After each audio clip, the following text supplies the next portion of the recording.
Welcome to our Factopedia classes. आज हम लोग पढ़ेंगे what, where, how and when. ठीक है, जो कि आपका हिस्ट्री का फर्स्ट चैप्टर है। तो हम लोग इसके भी पहले वाले जो चैप्टर थे उसमें हम लोग मतलब जो टॉपिक था उसमें हम लोग क्या क्या देखे थे, हिस्ट्री किसको कहते हैं, हिस्ट्री क्यों ज़रूरी है, हिस्ट्री में टाइम फ्रेम को कैसे हम डिवाइड किए हैं। सब कुछ तो हिस्ट्री है। आज का भी तो दिन जो गया आपका बीता वो भी हिस्ट्री है। तो टाइम फ्रेम्स को कैसे डिवाइड कर रहे हैं ये सब हम लोग पहले देख चुके थे। आज हम लोग मेन पढ़ेंगे वेयर डिड पीपल लिव। ठीक है, उसमें बहुत छोटे छोटे इंटरेस्टिंग टॉपिक है। तो आखिर लोग कहाँ रहते थे उनके बारे में भी जानना बहुत ज़रूरी है कि लोग कहाँ रहते थे। ठीक है, तो इस वीडियो में आप लोग इस चीज़ को बहुत अच्छे से समझेंगे। ठीक है, तो स्टार्ट करते हैं इस टॉपिक को। देखिए, जैसे ही ये टॉपिक आप स्टार्ट कीजिएगा कि लोग कहाँ रहते हैं, तो सबसे पहले हिस्ट्री को जानने के पहले आप आज के डेट में सोचिए कि लोग ज़्यादातर कहाँ रहते हैं। आप सुबह उठते हैं तो सबसे इम्पॉर्टेंट थिंग क्या होता है? हम लोग सबसे पहले सुबह उठते के साथ क्या करते हैं? एक गिलास गुनगुना पानी पीते हैं। अब कहिएगा कि मैम जो है हिस्ट्री पढ़ा रही हैं और बात कर रही हैं साइंस का, एक गिलास गुनगुना पानी पी रहे हैं। तो एक्चुअली आप अपने दिन का स्टार्टिंग ही किससे करते हैं? पानी से। पानी आपके लाइफ में बहुत इम्पॉर्टेंट है। हर चीज़ आप पानी से ही जो है कनेक्ट करते हैं। आप अपना एब्ल्यूशन करते हैं, ब्रश करते हैं, नहाते हैं, सब कुछ जो है पानी से। ठीक है, विदाउट वाटर तो आप सर्वाइव कर नहीं सकते हैं। तो आपका हिस्ट्री भी तो वाटर से ऑब्वियसली रिलेटेड होगा। तो इसी वजह से लोग कहाँ रहते थे? देखिए, people live near river valley, जहाँ पे पानी की समस्या ना हो।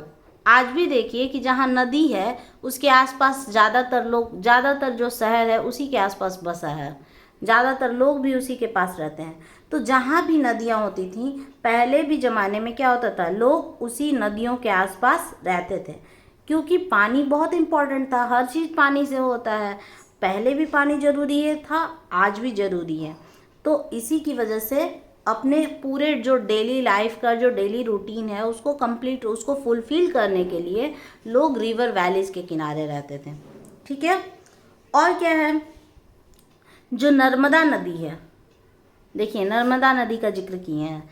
नर्मदा नदी बहुत साल पहले मतलब हिस्ट्री में अगर उधर खुदाई किया गया तो देखा गया कि बहुत साल पहले नर्मदा नदी के किनारे बहुत सारे लोग रहते थे। आज भी रहते हैं लेकिन पहले भी रहते थे। यही चीज़ हम लोग को देखना है कि किस किस नदियों के किनारे लाइफ जो है पॉसिबल था, वो लोग कहाँ कहाँ रहते थे। एक और सिर्फ नदी की ही बात नहीं है, सुलेमान और किरथार जो पहाड़ी है नॉर्थ वेस्ट आपका बॉम्बे वगैरह दिल्ली वगैरह का जो साइड आ गया, ये सब नॉर्थ वेस्ट में चला जाएगा। तो उधर साइड जो पहाड़ियाँ हैं उनके आसपास भी लोग रहते थे। क्यों रहते थे? क्योंकि पहाड़ों से क्या ग्लेशियर वगैरह, थोड़ा सा पहाड़ों से जो है बारिश टकरा के बादल जो है बरसेगा, बारिश होगी, वहाँ पानी थोड़ा क्वांटिटी में मिल जाता है। तो पहाड़ियों के पास भी लोग रहते थे।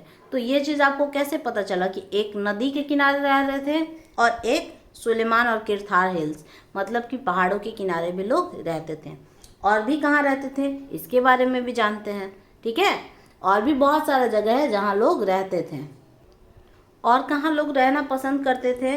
तो सबसे ज़्यादा जहाँ से हम बिलोंग करते हैं, गंगा रिवर के किनारे। ठीक है, बिहार में अगर आप देखिए तो गंगा सबसे बड़ी नदी कह सकते हो, सबसे लंबी, बहुत सारे झीलों को यहाँ पे छू के गुजरती है। तो गंगा नदी के किनारे बहुत सारे महाजनपद रहते थे। महाजनपद कहते थे। अभी आप लोग जो एक होता था जनपद जो छोटा होता था और एक होता था महाजनपद। अगर आप बड़े बड़े डिस्ट्रिक्ट को आप कह सकते हो तो वो महाजनपद हो गया। स्टेट, एक्चुअली स्टेट भी, ठीक है, वो हो गया महाजनपद। आज के डेट में हम लोग कह सकते हैं कि स्टेट, जनपद हो गया डिस्ट्रिक्ट, महाजनपद स्टेट।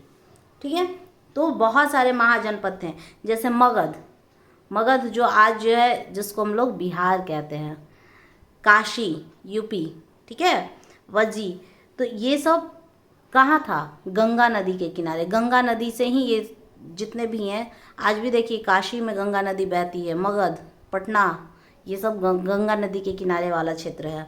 तो ज़्यादातर लोग गंगा नदी के किनारे रहना पसंद करते थे, क्योंकि इसमें बहुत सारी नदियाँ आती हैं गंगा में। ठीक है, तो ये कब हुआ था? तो 2500 साल पहले। ठीक है, और क्या है भाई, और लोग कहाँ रहते थे? तो क्या बताया, नदी और पहाड़ों के आसपास लोग रहना पसंद करते थे।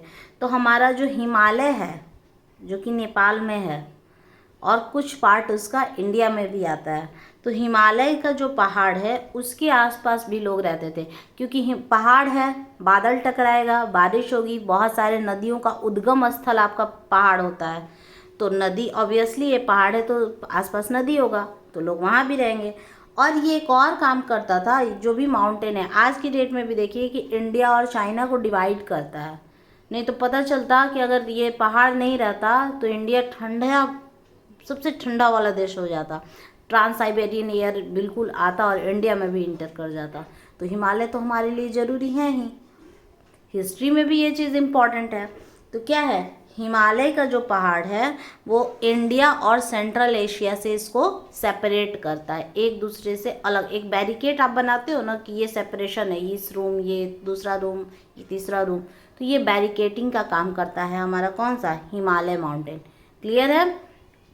तो होप आपको ये बहुत अच्छे से समझ में आया होगा कि पहले लोग कहाँ रहते थे और अभी भी लोग वहीं पे रहते हैं। तो यही इम्पॉर्टेंट थिंग होता है आपकी हिस्ट्री का। आप हिस्ट्री से ही सीखते हैं अपने प्रेजेंट को। ठीक है, प्रेजेंट में भी आप वही काम करते हैं जो आप हिस्ट्री में कर चुके हैं, और अगर गलती किए हैं हिस्ट्री में तो अपने प्रेजेंट को सुधारिए, और उससे आपका फ्यूचर जो है बहुत ब्राइट हो जाएगा। ठीक है, अगर इस टॉपिक से रिलेटेड किसी को भी डाउट होगा तो आप हमसे कमेंट सेक्शन में पूछ सकते हैं। और अगर आपको ये वीडियो अच्छा लगे तो इसको लाइक कीजिए, शेयर कीजिए और सब्सक्राइब कीजिए। ठीक है, जय हिंद बच्चों।